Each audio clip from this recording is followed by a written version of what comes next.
বাংলাদেশ আরেকটি প্রদেশ করব শুধুমাত্র সনাতনীদের জন্য। আমার মন্দিরে আমি কোথায় আমার দেবতাকে কতটুকু রাখবো তার কৈফিয়ত আপনাকে আমি দেব না। আপনি কোথাকার হরিদাস পাল যে আপনাকে এই কৈফিয়ত দিতে হবে? আমি একজন সনাতনী, আমার ট্যাক্স আপনি নেন না, আমার সমস্ত কিছুর অধিকার আপনার আছে না? তাহলে আপনি যখন নিচে মসজিদ থাকার পরেও রাস্তায় যখন নামাজ পড়েন, তখন আমরা কি কখনো বলেছি যে এই রাস্তায় নামাজ পড়া যাবে না? এই রাস্তাটা তো আমাদেরও, কিন্তু আমরা মানবিকতা দেখাই। আপনাদের মধ্যে কোনো মানবিকতা নাই। আমার মন্দিরে, আমার বাড়িতে আমি কিভাবে আমার রাম দেবতাকে স্থাপন করব, কতটুকু করব, এর কৈফিয়ত নিশ্চয়ই আমি আপনাদেরকে দিব না। আপনি কোথাকার হরিদাস পাল যে আপনাকে এই কৈফিয়ত দিতে হবে? আপনাদের বলতে চাই, এই বাংলাদেশ আমার, আদি বাংলাদেশ আমার।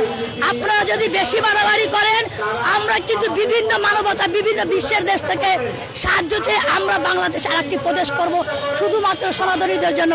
আমরা কিন্তু সেটা চাই না। কিন্তু আপনারা যে ব্যবস্থা করতেছেন, একসময় কিন্তু এরকমই হবে, সনাতনীদের আলাদা একটি প্রদেশ হয়ে যাবে। তাই বলতে চাচ্ছি, এখনো ভালোই অতীতে যেরকম আমরা হিন্দু, মুসলিম, খ্রিস্টান, বৌদ্ধ মিলে একত্রিত থাকতাম, এখনো আমরা থাকতে চাই। আর আমার মন্দিরে আপনাকে নিমন্ত্রণ আমরা করলাম, আপনার ভালো লাগলে আসবেন, না লাগলে আসবেন না। কিন্তু আমার মন্দিরে আমি কোথায় আমার দেবতাকে কতটুকু রাখবো তার কৈফিয়ত আপনাকে আমি দেব না। আপনার হরিদাস পালকে আমরা গণনা করি না। অতএব এমন কিছু করবেন না, হিন্দু মুসলিমের দাঙ্গা বাঁধাবেন না। এই দাঙ্গা বাঁধালে কিন্তু আপনারা পার পেয়ে যাবেন না। আপনারা দুইটা মারবেন, আমরা একটা মারবো, কিন্তু আমরাও মারবো।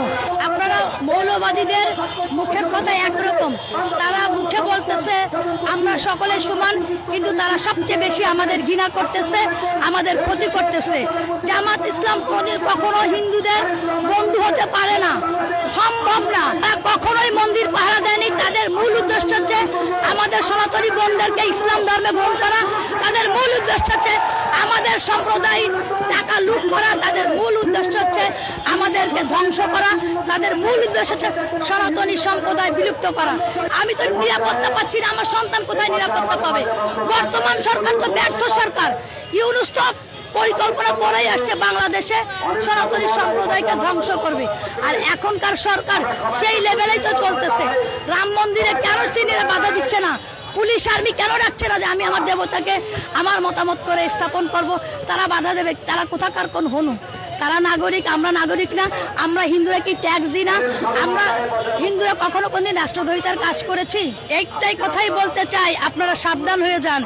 এমন কিছু করেন না যে আপনাদের কারণে আপনাদের ধর্ম যেন কুলুষিত হয়।